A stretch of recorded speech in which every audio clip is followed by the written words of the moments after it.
And there it is behind me, Resorts World Las Vegas.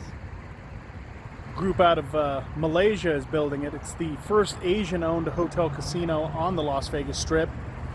And if you look at it, you kind of see it at night, but the glass looks pretty damn similar to the Wynn and the Encore. So Wynn is actually suing this property for copyright infringement for copying the shape and the design of the building. Gold with white stripes. Alright, so if you've never been on the Strip, this is at, whoops, sorry about that. This is at the north end of the Strip, the end of the Strip nobody goes to. There's the defunct Fontainebleau, which will open eventually as a Marriott-owned property. The Drew Las Vegas, that big blue one right there. That's a $3 billion property that went completely bankrupt in 2008, and it's sat like that ever since. Carl Icahn bought it and then flipped it, sold it to Marriott. Like I said, it will open as the Drew Las Vegas in, I think they said 2020 or 2021. And then just across the street from that right there, the little flashy thing right here, you can see that's Circus Circus, the shittiest hotel on the Strip. It's a dump. I've seen the rooms there as low as $17 a night. But this is the one we're talking about right here. This is Resorts World Hotel Casino. Like I was saying, a $4 billion property, 5,000 car parking garage. And this property, like I said, $4 billion property. It's going to have a hotel, casino, convention center, shopping mall, condos, an indoor water park, and a Panda Bear exhibit. The first phase is scheduled to open late 2020. And the entire property where you see that red fence is going to be surrounded by a replica of the Great Wall of China. Just waiting for these cars to go by. It's very loud. And so it's going to be surrounded by a replica of the Great Wall of China. And it's going to have a laser light and a fountain show on the Strip side of the property. And if you're wondering where this is, if you've been to Vegas before, this exact site is the site of the Stardust. Which they imploded 10 years ago, maybe a little longer than that. But yeah, this was the site of the Stardust. And then if we pan around here, directly across the street from there, right over there, that's Tacos El Gordo. Delicious. You got to try that if you're ever in Vegas looking for someplace cheap to eat. It's open 24 hours.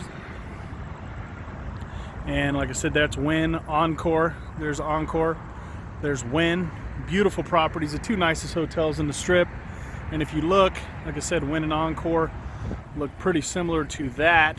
You kind of can't see the glass here at night, but that's gold glass with white stripes, which is pretty damn similar to the Encore and the Wynn. And another property eventually going to go up. They haven't even started construction on it yet.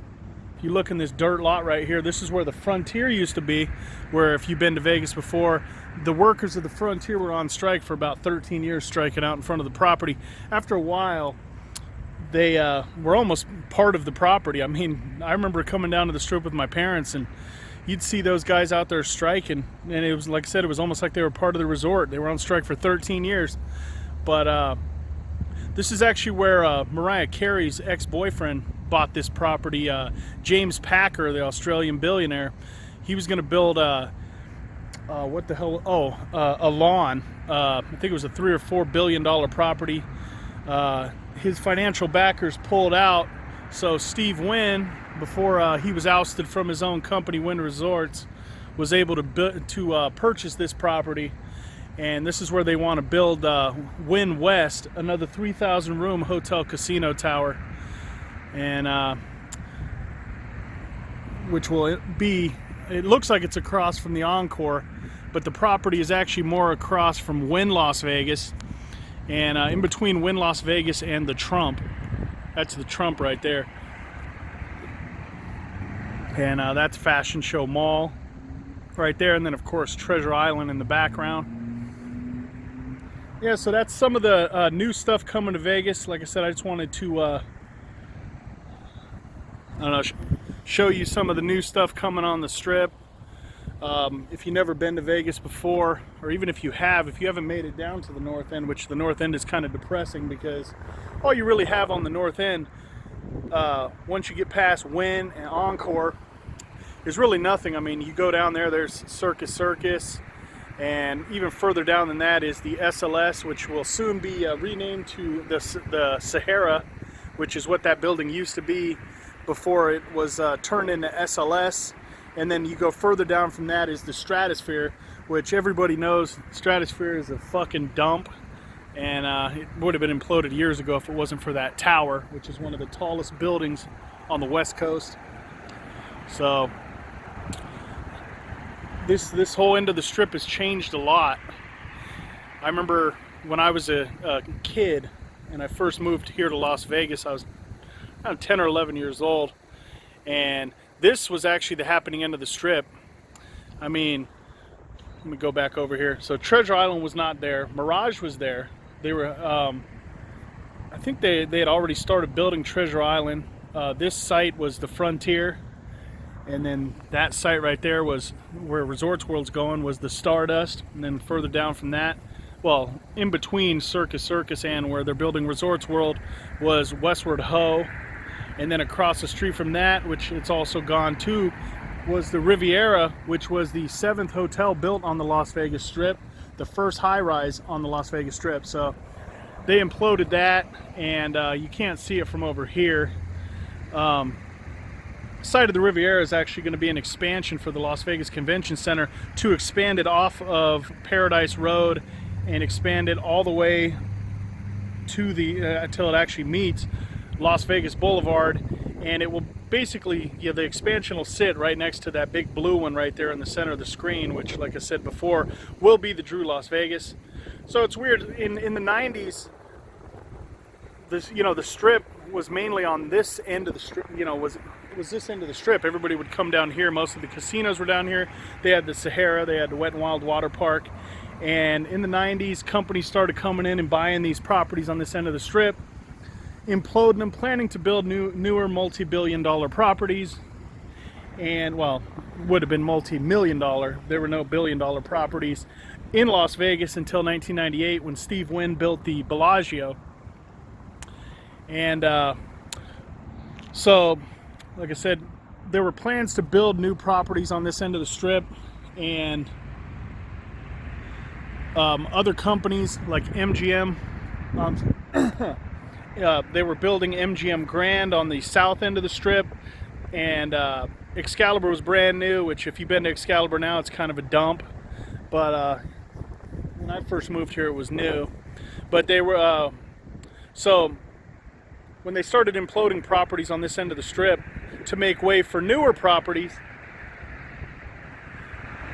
they had, Circus Circus Group had started building Luxor. MGM, of course, had started building MGM Grand, and then years later would be Mandalay Bay. But the Strip actually shifted down towards that end of the Strip, so it shifted from the north end right here, which used to be where all the casinos were, where all the good deals were, and it shifted down towards Mandalay Bay, well, which would open eventually, but it shifted down towards like Tropicana and MGM, Luxor, Excalibur.